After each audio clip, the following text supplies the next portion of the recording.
It is going to be busy at the airport, you know, at this holiday weekend. Yeah, parts of the country, unfortunately, already seeing delays and cancellations. 10 Tampa Bay's Miguel Octavio live at TPA this morning. Miguel, how's it looking there?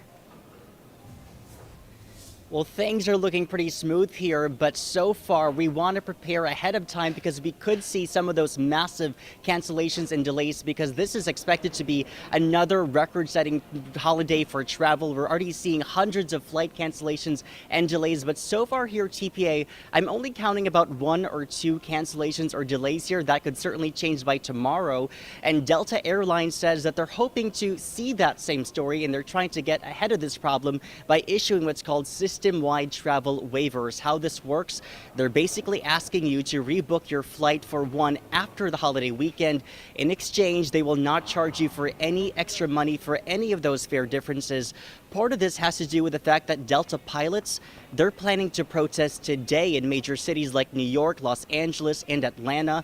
The Airline Pilots Association says they're having to work longer hours despite all those canceled thousands of flights. Over the Memorial Day weekend, Delta was responsible for most of the cancellations with more than 800 flights canceled over 5 days. That's more than the number of flights Delta canceled all of last summer.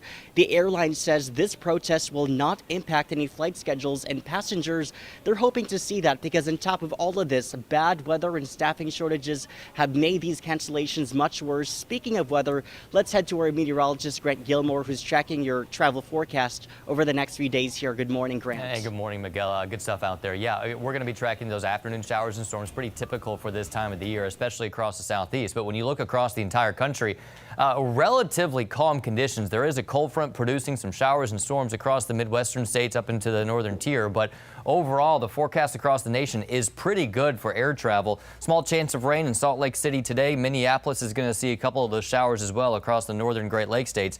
But as you head into the eastern half of the United States, Detroit, maybe an isolated shower tomorrow. That's one of the main Delta hubs there. Same with Atlanta. A couple of afternoon showers and storms tomorrow. We've got those run-of-the-mill summertime afternoon showers and storms that could impact some of the afternoon flights, obviously, but those storms move in, they move out, then things can get back to normal. Up into New York, we're looking at just a 20% chance of rain on Friday, but into Saturday, they'll see that cold front arrive, bringing them more of a 60% chance of showers and storms.